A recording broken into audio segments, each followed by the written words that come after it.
Welcome to the deep dive. Today we're going to look at how modern software systems get built, not just what they do, but how they handle, incredible scale and complexity. Think about your favorite streaming app or a huge online store. They just work, right, for millions of people. Yeah. Building these smart systems that can also scale fast, well, that's a huge challenge. Mm. So our focus for this deep dive is the essential design patterns for microservices. These are like the blueprints behind those really high-performing applications. Exactly. You can think of these patterns like a toolkit for architects. They're proven solutions, really battle-tested ways to solve common problems you hit when building these big distributed systems. They help you avoid reinventing the wheel every single time. Right. And for this deep dive, we've basically pulled the key ideas from microservices, essential design patterns for scalable systems. We've gone through it to, extract the core insights for you. So our mission today, unpack these patterns, figure out what they do, and how they fit together to make applications robust, fast, and, well, ready for anything. Let's dive in. Okay, first up, the API gateway pattern. This sounds like maybe the main entrance, right? The single front door for all the requests coming into your system. That's a good way to put it, yeah. Its core job is to be that centralized hub. Yeah. So instead of your app or browser needing to know about every single little service inside, they just talk to the gateway. And the gateway figures out where to send the request internally. It really abstracts away all that internal complexity. Ah, I see. So it hides the messy details from the outside world. Yeah. Can you walk us through a practical example? Sure. Think about, say, an e-commerce site. All the requests from the website or the mobile app looking at products, placing an order, checking user info, they all hit that one API gateway first. The gateway then routes them. Okay, this one goes to product service, this one to orders, this one to users. You often see tech like Kong used for this. And the benefits are huge. It's not just routing. You get one place for authentication, for logging, for rate limiting, stopping services from getting overloaded. Makes everything much simpler and more secure to manage. Okay, that makes sense. Central control at the entry point. Now, once you're inside the system, things need to talk to each other, but you mentioned avoiding tangles. This brings us to the database per service pattern. This sounds like a big shift from old ways. It really is, yeah. Here's where it gets interesting. The core idea is simple. True decoupling. Each microservice manages its own database.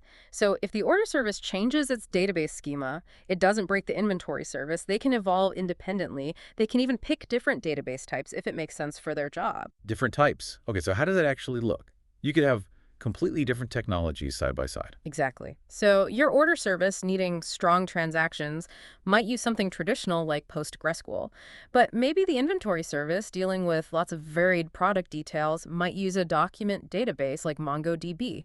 It's more flexible. And then perhaps your analytics service, crunching huge amounts of data, could use something like Redshift, a data warehouse. Each one picks the best tool. The benefits, well, better decoupling, like we said. Yeah. Each service can scale its database independently, and teams get more autonomy. They own their stack end to end. Right, autonomy. But doesn't that make things like getting a complete view of data, across services much harder if the data's all split up? That's a really sharp question. Yes, it does. That's the trade-off. Cross-service queries are harder, and you have to think differently about data consistency, often moving towards eventual consistency. But it's a deliberate choice you make for that autonomy and scalability. And we manage that consistency challenge with other patterns, actually like the Saga pattern we'll get to. Okay, eventual consistency. We'll park that thought. So we've got services managing their own data. Mm-hmm. But what happens when one of them fails? That brings us to the circuit breaker pattern. This sounds critical for keeping things stable. Absolutely critical. Yeah. It's like an electrical circuit breaker in your house, but for software calls. It stops requests going to a service that's clearly failing or just too slow. Mm-hmm. It prevents, that domino effect where one failing service takes down everything else that depends on it. It helps the system degrade gracefully instead of just, poof, collapsing. A domino effect, right? So it contains the blast radius of a failure. Mm-hmm. Can you give us a scenario where this is like absolutely essential? Definitely. Think about calling out to an external payment provider. You'd wrap those calls in a circuit breaker. If that payment provider starts timing out or sending back errors repeatedly, the circuit breaker trips or opens. Any new requests trying to use that payment provider are immediately blocked. They fail fast right there. Maybe you show the user a try later message or offer a different payment method. You don't let those requests pile up and wait. A common library for this in the Java world is Resilience 4J. The big benefit is just that, preventing system-wide failures when one dependency, internal or external, starts having trouble. Adds a huge amount of stability. Fail fast and gracefully, not just fail hard. Okay, now you mentioned managing data consistency across these independent services earlier. Let's unpack the Saga pattern. This sounds like it tackles that distributed transaction problem head on. It does. It's a real game changer here. So traditional databases use things like two-phase commit for transactions across tables. But that gets really slow and complex with microservices. It creates tight coupling. Sagas work differently. They manage a transaction that spans multiple services as a sequence of local transactions within each service, usually triggered by events.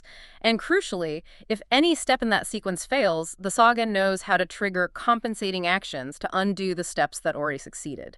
It's like choreographing a process with built-in undo steps. Choreography with undo steps. Okay, that's intricate. Can you walk us through an example step by step? Sure. Let's go back to the e-commerce order. Step 1. Order service creates an order, marks it pending, publishes an order created event. Step 2. Inventory service listens, receives the event, reserves the stock, publishes stock reserved. Step 3. Payment service listens, receives stock reserved, tries to charge the customer. Now, what if payment fails? The Saga kicks in. The payment service publishes a payment failed event. Step 4. Compensation. The inventory service listens for payment failed, releases the stock it reserved, publishes stock release. Step 5. Compensation. The order service listens, updates the order status to failed. You often use messaging systems like Kafka or cloud services like AWS EventBridge to manage these event flows. The main benefit: you maintain data consistency across services without needing those slow blocking locks that kill performance in distributed systems. Wow. Okay, that's a clever way to handle consistency without locking everything up. Moving on, we have CQRS. That stands for Command Query Responsibility Segregation. Sounds a bit academic, but it focuses on separating how you read data from how you write it. Yeah, it sounds complex, but the idea is powerful. It basically says the way you structure data for writing commands might be very different from the best way to structure it for reading queries. So why not separate them completely? You design a write model optimized for, well, writing data, think data integrity, maybe transactions, and a separate read model optimized purely for fast reads. Maybe it's denormalized, flattened out, easier to query.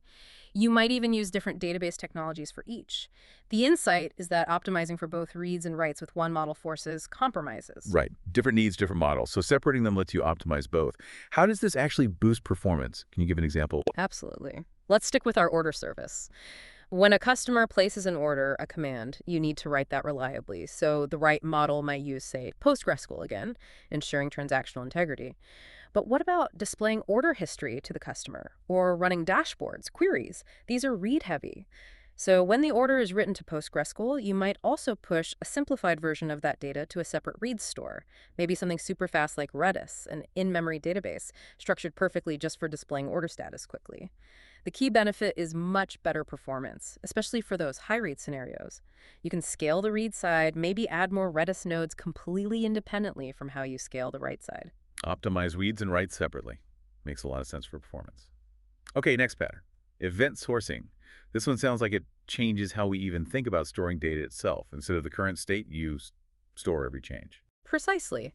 Instead of updating a record, you store every single event that represents a change to that record as an immutable log, like user created, address updated, order placed.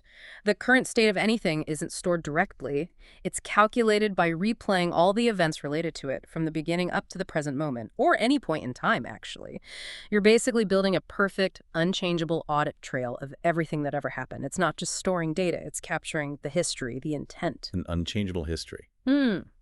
That sounds incredibly powerful for things like audits or figuring out what happened when something went wrong. What's a practical application?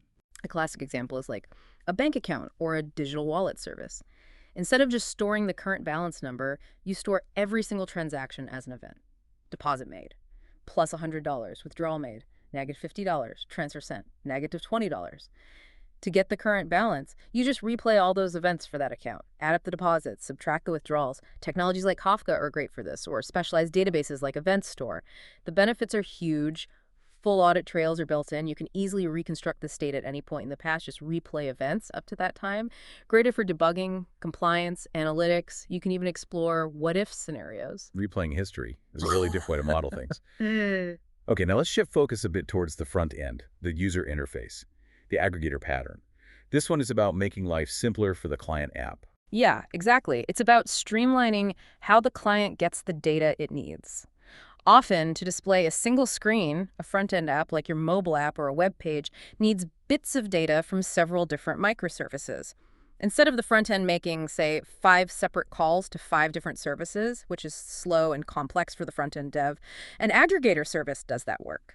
It sits between the client and the internal microservices. It takes one request from the client, goes and fetches data from multiple internal services, combines it, and sends back a single, neat response.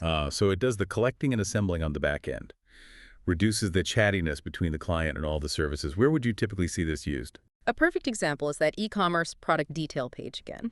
To show everything, product name, description, price, stock level, customer reviews, maybe related recommendations, you might need data from the product service, pricing service, inventory service, reviews service, recommendation service. The aggregator makes calls to all of those, gathers the data, and presents it back to the front end in one nice package. This is often implemented as part of a backend for front end or BFF pattern, where you have an aggregator specifically tailored for one front end, like the mobile app. Or technologies like GraphQL are really good at this, letting the client ask for exactly the combined data it needs. The big win. A simpler, faster front end, because it just makes one call and gets everything it needs. One call to rule them all from the front end's perspective. Okay, makes sense. Finally, the big one for many companies, the strangler pattern. So what does this all mean for those huge existing monolithic systems that are maybe hard to change? Right, this pattern directly tackles that often scary problem of migrating away from a big monolith to microservices. It's named after strangler vines that slowly envelop a tree. The strategy is to gradually carve out pieces of functionality from the monolith and build them as new microservices.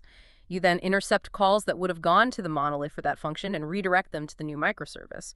Over time, the new services strangle the old monolith piece by piece without needing a risky big bang rewrite of the entire system. Yeah. It de-risks the whole migration. Slowly replacing the old with the new without turning it off. That sounds much safer. How would you actually start that process? Where do you begin strangling? You typically start with a well-defined, relatively isolated piece of functionality. Maybe user registration and authentication is a common starting point. You build a new separate microservice for user auth. Then you put a router or proxy, like NGINX is often used here, in front of the monolith. This proxy intercepts all incoming requests. If it's a login or registration request, it sends it to the new microservice, maybe built with something modern like Spring Boot. If it's anything else, it passes it through to the old monolith. Gradually, you identify more functions, build new services, and update the routing rules. The crucial benefit: you can migrate step by step, incrementally, with zero downtime for the users. That's absolutely vital for systems that need to stay alive. It's all about strategic, continuous evolution. Strategic evolution, not revolution. Okay, what a tour. We've covered 8 really powerful patterns here: API gateway, database per service, circuit breaker, Saga CQRS, event sourcing, aggregator, and strangler. These really are the tools for building those smart and fast systems we talked about. It's quite something when you see how they fit together, isn't it? Understanding these patterns, I think, really helps demystify how complex services actually work under the hood. You realize these huge, reliable systems are often built from these fundamental, quite elegant, repeatable solutions to common distributed computing problems. Absolutely. So as you go about your day using various apps and websites, here's something to think about. How might knowing about these patterns change how you see the software you use every day? That seamless online shopping, that instant streaming. Consider the hidden engineering, the patterns making it all work so smoothly. Food for thought until our next deep dive.